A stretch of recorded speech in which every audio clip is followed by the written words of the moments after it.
Picture this. It's 1934, and a Cadillac V16 glides into a Detroit testing facility for suspension evaluation. Engineers nodding approvingly as America's most expensive car absorbs bumps with mechanical grace. Then some guy shows up in a modified 1928 Chevy sedan he built in his garage, and the Cadillac engineers are ready to laugh until this thing hits the same test track and rides smoother than their $16,000 flagship. This is the story of Maurice LeBlanc, a machinist from Flint, Michigan, who solved luxury car suspension better than Cadillac, Packard, and every European manufacturer combined using hardware store parts in an unheated garage. Detroit tried to bury this story. Let's dig it up. The bone shaker problem. To understand why LeBlanc's invention was so revolutionary, you need to understand just how terrible cars rode in the 1930s. And I mean terrible. We're talking about vehicles that would rattle your teeth loose, compress your spine, and make you question every life decision that led to getting in that car. Even the most expensive luxury cars of the era were fundamentally uncomfortable. A 1934 Cadillac V16 cost $16,000. That's roughly $300,000 in today's money. For that price, you got a massive straight 16 engine, a body by Fleetwood, enough chrome to blind oncoming traffic, and a ride quality that would make a modern Civic feel like a magic carpet. The problem was fundamental physics. Every car manufacturer used the same basic suspension design: leaf springs front and rear, rigid axles, and friction dampers that barely damped anything. The leaf springs were stiff because they had to support the weight of these land yachts, which meant they transmitted every road imperfection directly into the frame and then into your spine. Cadillac's engineers weren't stupid. They'd tried everything. Softer springs made the car wallow like a boat in heavy seas and bottom out on every bump. Stiffer springs made it ride like a buckboard wagon. More leaves in the spring pack added weight and friction. Fewer leaves meant breakage. They'd experimented with different shock absorber designs, different spring rates, different geometries. Nothing worked well enough. The wealthy buyers who could afford these cars just accepted it. That's what luxury meant in 1934. You suffered through the terrible ride quality, but you did it surrounded by leather and wood, and enough horsepower to merge onto a highway at a blazing 35 miles per hour. European manufacturers weren't any better. The French were experimenting with some exotic solutions, but nothing had reached production. The Germans were obsessed with engineering perfection, but their luxury cars rode just as badly. The British built cars that leaked oil, caught fire, and also rode terribly, but at least they did it with class. What everyone accepted as the inherent limitation of automotive suspension was really just a failure of imagination. The solution wasn't better leaf springs or softer dampers. It was thinking about the problem completely differently. And that's exactly what Maurice LeBlanc did, working alone in a freezing garage in Flint, Michigan. While Cadillac's engineers collected fat paychecks and went home at 5 p.m., enter Maurice LeBlanc. Maurice LeBlanc was nobody special. Born in 1902, grew up in Flint, went to work at a machine shop at 16. He was good with his hands, understood mechanical systems, but he had no formal engineering education, no college degree, no connections to the automotive industry beyond living in a company town where everybody worked for GM. What he had was a miserable daily commute. LeBlanc lived on the east side of Flint and worked at a shop on the west side. Every day he'd drive his beaten 1928 Chevrolet sedan over roads that were barely improved dirt paths. The car rode like absolute garbage. Every pothole felt like a personal attack. Every expansion joint was an invitation to back pain. Most people would just accept this as the cost of motorized transportation. LeBlanc got obsessed. He started thinking about suspension the way some people think about crossword puzzles or golf swings. It consumed him.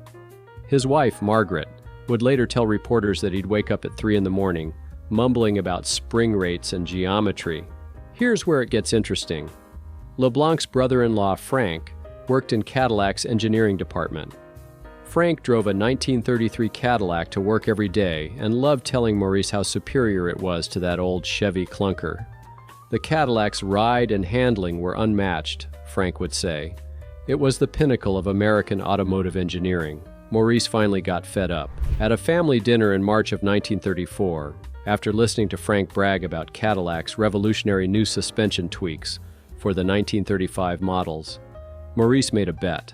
He said he could build a suspension system in his garage that would make his old Chevy ride better than Frank's Cadillac. The stakes, $100, which in Depression-era 1934 was about 2 months' salary. Frank laughed so hard he nearly choked on his pot roast. The entire family thought Morris had finally cracked under the pressure of the Depression. You don't out-engineer Cadillac in your garage. You especially don't do it with a 6-year-old Chevy as your test bed. Maurice didn't care. He'd already been sketching ideas for months. The bet just gave him the motivation to actually build the thing. The garage experiment. The garage behind the LeBlanc house was not an ideal engineering laboratory. It had no heat. The dirt floor turned to mud when it rained, and the roof leaked. The workbench was a plank of wood across 2 sawhorses.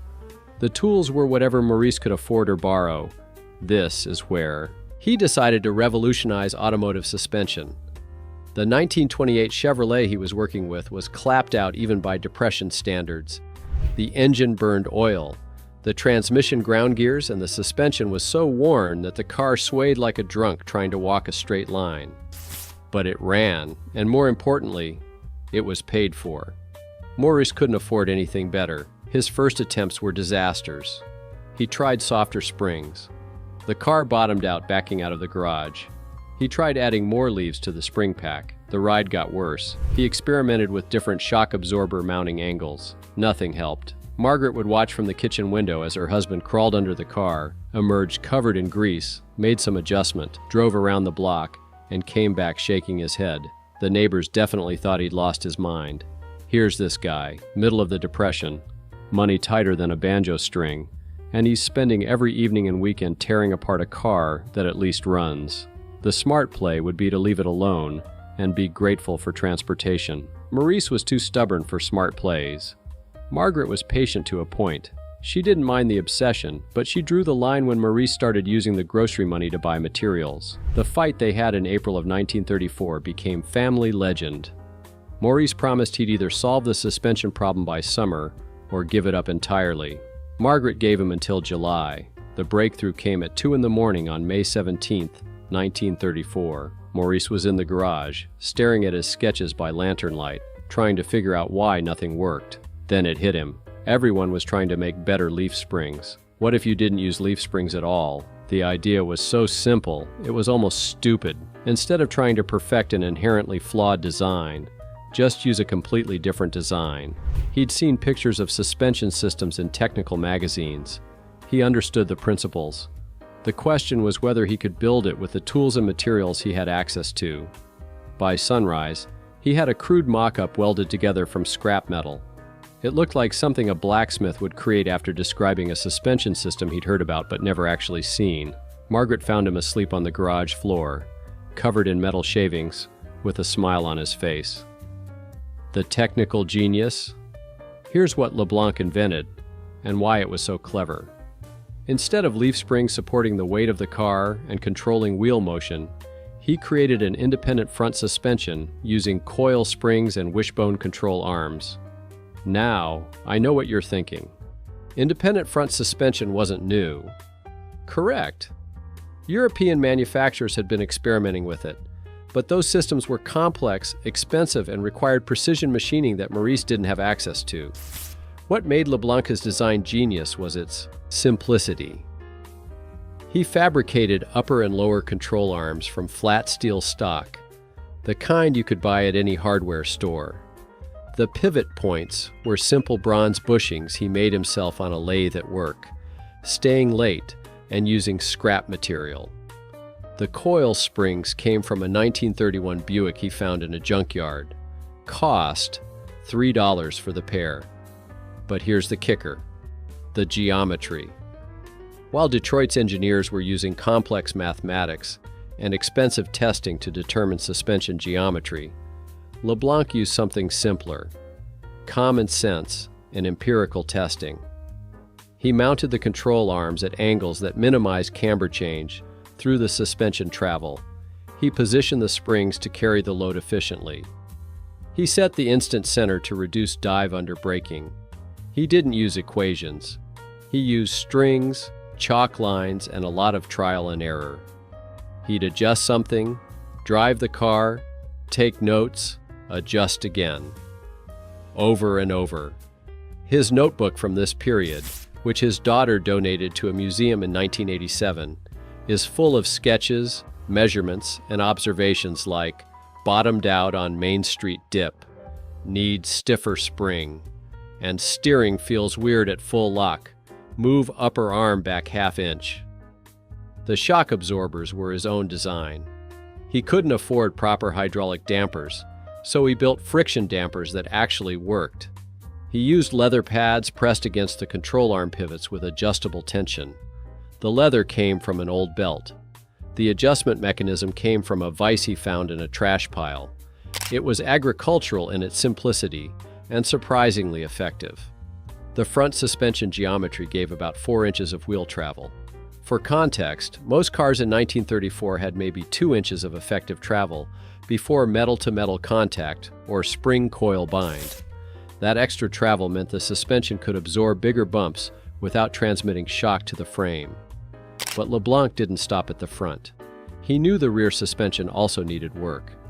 The rear leaf springs were so worn that the car sagged, and replacing them with new leaves would still leave him with the fundamental leaf spring problems. So he did something even more radical. He created a trailing arm rear suspension. Each rear wheel had its own independent arm that pivoted on the frame. Coil springs, again from junkyard cars, supported the weight. The differential was mounted to the frame, and short axle shafts with universal joints transmitted power to the wheels. This was stuff that wouldn't become mainstream until the 1950s and 60s. The total material cost was under $50. $50 to create a suspension system that performed better than systems Detroit was developing with millions in research budgets. The fabrication took 3 months of nights and weekends. The result looked absolutely terrible. Welding beads looked like bird droppings. The paint was whatever Maurice had lying around. Nothing matched. It was a technical masterpiece that looked like it had been assembled by a blacksmith with vision problems. But on paper, the specifications were pornographic for 1934. 4 inches of front wheel travel, 3 inches at the rear. Independent suspension all around, adjustable damping, minimal camber change. The 1928 Chevy's wheelbase was 109 inches, weight about 2,500 pounds. The suspension was rated to handle 4,000 pounds, making it overbuilt by a factor of 60%. Maurice drove it for the first time on May 22, 1934. He later told reporters it was like driving a different car. Every bump that used to jar his teeth now disappeared. Potholes became suggestions. The car rode flat and stable over railroad tracks that used to make it hop sideways. Margaret rode in it and didn't believe it was the same vehicle. She made Morris drive to her mother's house so she could prove her husband wasn't completely insane. Her mother took one ride around the block and declared it witchcraft. Now Maurice had to prove it to Frank. Testing dayward spread through Flint faster than a factory fire. Maurice LeBlanc, the machinist with the old Chevy, had done something impossible in his garage. More importantly, Frank was ready to collect his $100. They scheduled the test for June 10, 1934. Frank would bring his 1933 Cadillac. Morris would bring his Frankenstein Chevy. They'd drive both over the worst roads in Genesee County. Neutral observers would judge the ride quality. Loser paid up. The test route was 12 miles of automotive torture. Dirt sections with potholes deep enough to lose a small dog. Brick-paved streets with gaps between bricks. Railroad crossings that launched cars airborne. Expansion joints that could knock fillings loose. If you could make a car ride smoothly here, you'd solve suspension. About 30 people showed up to watch. Most expected Maurice to get humiliated. Frank arrived in his Cadillac, looking supremely confident. Immaculate wax job, chrome gleaming. The V8 idled with that smoothness only luxury cars achieve. Maurice's Chevy looked like rolling salvage. mismatched paint, crude suspension modifications visible underneath, oil smoke from the worn engine. One observer said it looked like something you'd find behind a barn, not enter in a test against a Cadillac. Frank went first. The Cadillac handled the route the way a Cadillac would. The observers noted bumps were felt, but muted. The ride was controlled. On brick streets, vibration, but nothing unbearable. Over railroad tracks, a solid thump, but no secondary bouncing. For 1934, this was excellent. Then Maurice drove the Chevy over the same route. The observers couldn't believe what they were feeling. Potholes that had jolted them in the Cadillac simply vanished in the Chevy. The brick streets felt almost smooth. Railroad. Crossings were absorbed with barely a shudder. One observer later wrote that riding in Maurice's car was like floating on a cloud, if clouds smelled like burning oil and looked like they'd been assembled by a drunk welder. The difference wasn't subtle. The Chevy, this 6-year-old economy car with a homemade suspension, rode significantly better than a 1-year-old Cadillac that cost as much as a house. Frank was speechless. The observers were confused. Maurice was vindicated. But here's what changed everything. In the crowd was a guy named Walter Briggs. Briggs was an engineer at Cadillac, Frank's colleague who'd come to watch Frank win his bet. Briggs took one ride in Maurice's car and immediately understood the implications. Briggs went back to Cadillac and told his supervisor. The supervisor didn't believe him. Briggs insisted. Eventually, Cadillac's chief engineer heard about the machinist in Flint with the modified Chevy and decided to investigate. Detroit's nightmare. 3 weeks after the informal test, Maurice got a phone call at work. The caller identified himself as representing Cadillac's engineering department. They'd heard about his suspension modifications and wanted to conduct an official evaluation. Would he bring his car to their testing facility? Maurice thought it was a joke. Someone pulling his leg about the bet with Frank. But the caller was serious. They offered to pay him $50 just to show up, plus expenses.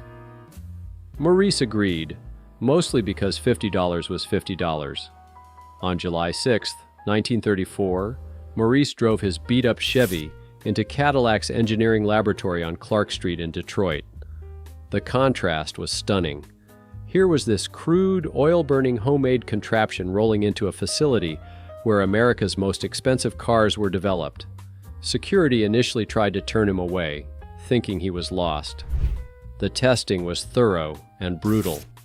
Cadillac had a dedicated test track with standardized bumps, dips, and irregularities. They put accelerometers in the car to measure vertical acceleration. They had engineers ride along with calibrated posteriors trained to evaluate ride quality. They compared Maurice's Chevy against multiple Cadillac models, including the V16 flagship. The results horrified Cadillac's management. Maurice's homemade suspension system outperformed everything they had, not by a little, by a lot. The accelerometer readings showed 40% less vertical acceleration over bumps. The subjective ride evaluations rated the Chevy's comfort level comparable to the V16 and superior to every other Cadillac model. Let that sink in. A machinist with no formal engineering training, working in an unheated garage with scrap materials, had developed a suspension system that embarrassed the best engineers at General Motors. The internal memos from this period, obtained through estate sales and archival research, are fascinating. One engineer wrote, "The LeBlanc suspension demonstrates principles we have discussed, but considered too expensive for production. The fact that he achieved superior results with minimal cost suggests our assumptions about manufacturing complexity may be incorrect." Another memo, from higher up the chain, was less measured. "This cannot become public knowledge. If a machinist can out-engineer Cadillac in his garage, what does that say about our engineering department? What does that say about our $16,000 cars?"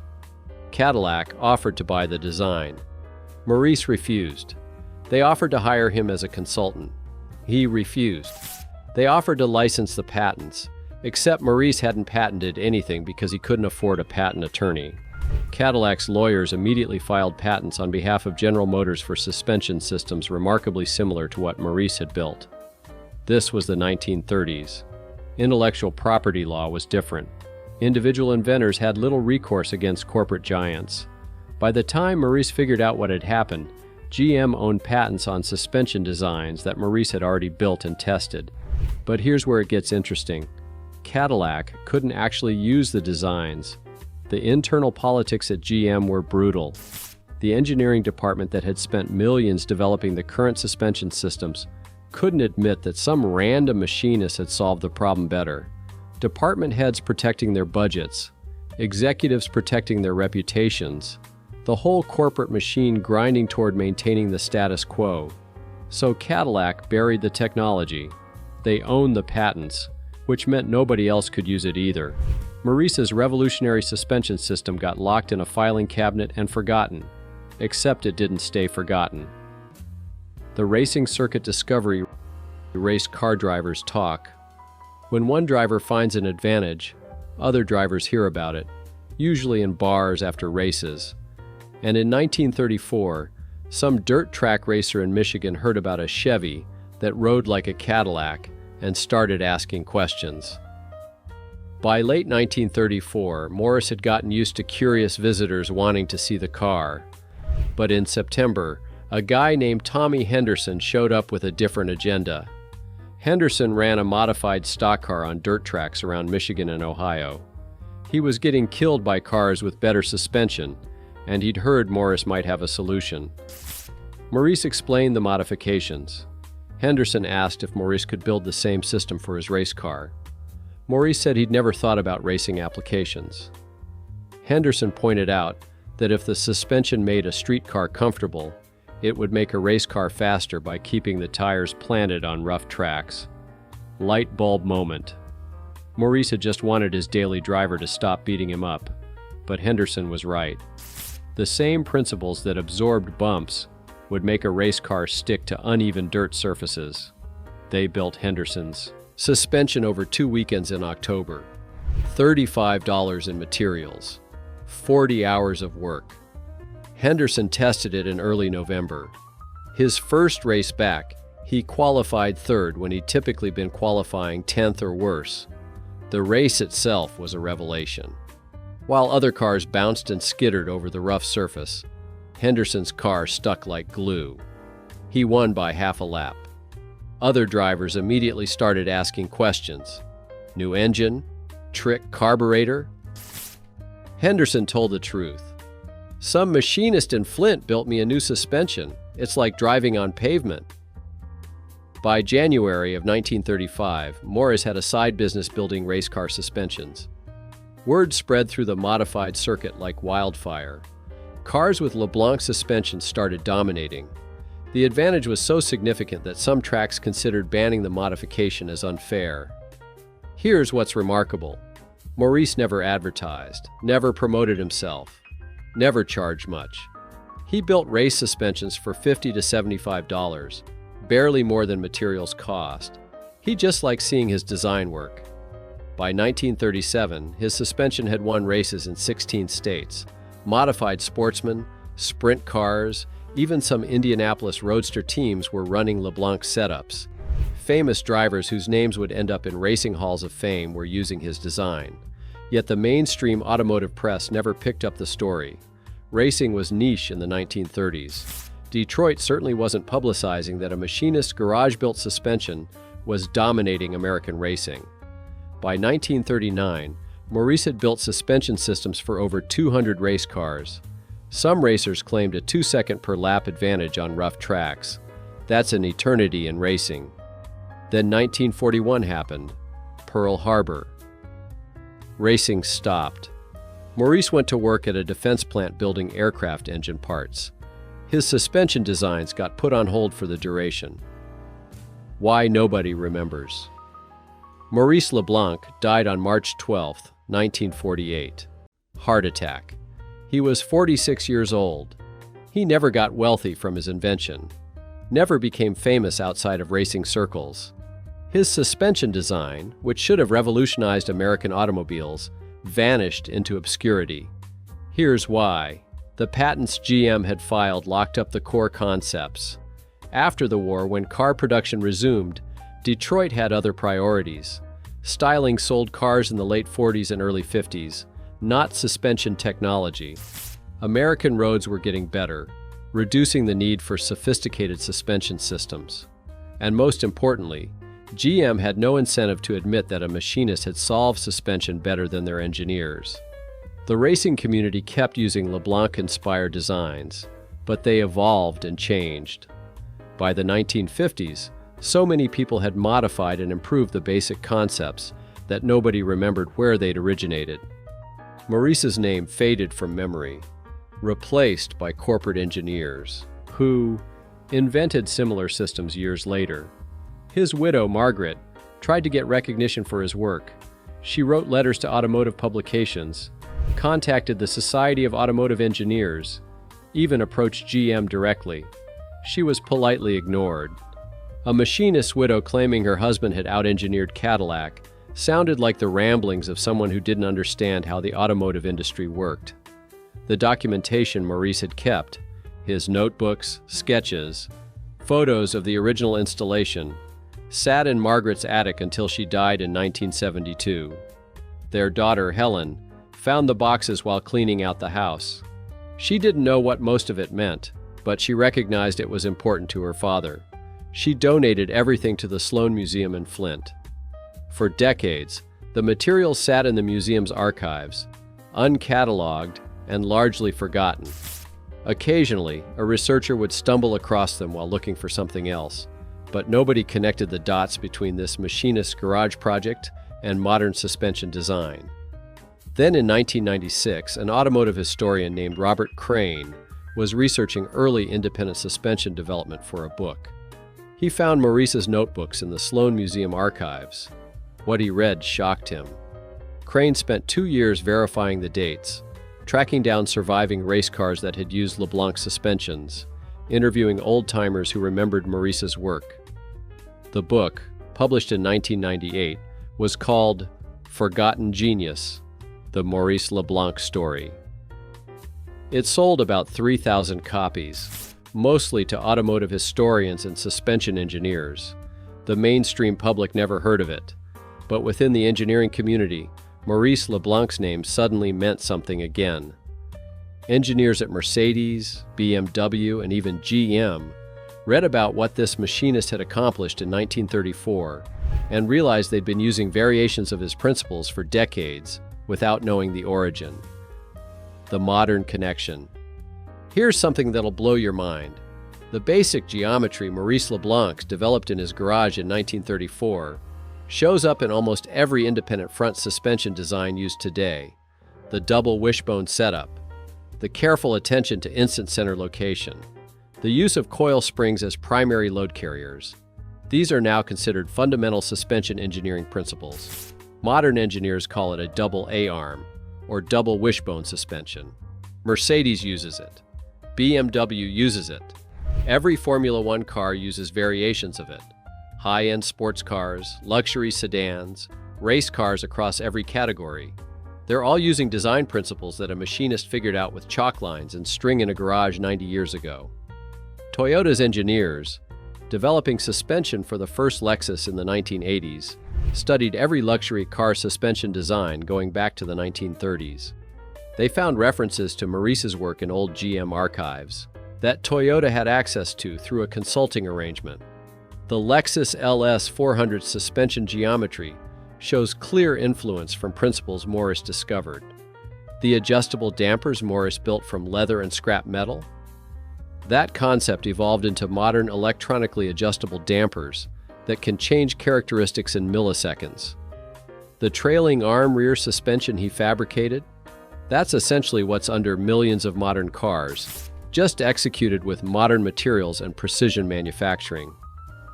In 2014, a team at MIT studying the history of automotive innovation identified Maurice LeBlanc's suspension as one of the 10 most significant innovations in automotive history that weren't created by major manufacturers. They calculated that if Maurice had been able to patent and license his design properly, The licensing fees by 2014 would have exceeded $2 billion. $2 billion from a design created with $50 in materials. The Society of Automotive Engineers finally recognized Morris in 2003, awarding him posthumously their Historical Engineering Achievement Award. His daughter Helen, then 86 years old, accepted the award. She said her father would have been embarrassed by the attention, but pleased that his work was finally acknowledged. Modern suspension engineers who learn about Morris's story have similar reactions. First, disbelief that someone achieved this in a garage in 1934, then respect for the ingenuity, then anger that he wasn't properly recognized. The consensus is that Maurice Leblanc should be as well known as other automotive pioneers, but corporate politics and bad timing robbed him of that recognition. The legacy. So what do we learn from Maurice Leblanc? The obvious lesson is that genius doesn't require credentials. This guy had no engineering degree, no corporate resources, no team of specialists, just a problem that annoyed him and the stubbornness to solve it. But there's a deeper lesson here. Detroit in the 1930s was convinced they had the best engineers, the best resources, the best understanding of automotive design. They'd built an industry. They'd mass-produced millions of cars. Surely some random machinist couldn't out-engineer them. Except he did. Because Maurice wasn't constrained by conventional thinking. He didn't know what was impossible, so he just tried things. He didn't have to protect departmental budgets or justify previous design decisions. He just needed to make his daily commute less miserable. This pattern repeats throughout automotive history. The biggest innovations often come from outside the establishment. The overhead valve engine that revolutionized performance, designed by a mechanic tinkering in his shop. The hydraulic brake system, invented by an engineer Detroit had rejected as too radical. The turbocharger, originally developed for aircraft, adapted to cars by enthusiasts before manufacturers caught on. Maurice Leblanc's story reminds us that the next great automotive innovation probably isn't happening in a glass and steel corporate research facility. It's happening in someone's garage right now, while they solve a problem that annoys them enough to do something about it. Every time you drive a modern car with independent suspension, every time you appreciate a smooth ride over rough pavement, every time your car's suspension soaks up a pothole you barely felt, remember Maurice Leblanc. Remember the machinist who solved luxury car suspension better than Cadillac, got screwed by corporate patent lawyers, died young, and was forgotten for 50 years. Remember that sometimes the best solution isn't the most expensive or the most complex. Sometimes it's the simplest idea, executed well, by someone who cared enough to actually build it instead of just talking about it. The Leblanc suspension wasn't just about making cars ride better. It was proof that innovation belongs to whoever's smart enough and stubborn enough to pursue it. That one person with a good idea and a welder can beat an army of engineers with unlimited budgets. That the establishment isn't always right. Credentials don't guarantee competence, and sometimes the best engineering happens in a freezing garage by someone who just wanted to fix their own damn car. Maurice Leblanc outsmarted Cadillac with hardware store parts and common sense. And 90 years later, we're all still driving on his idea.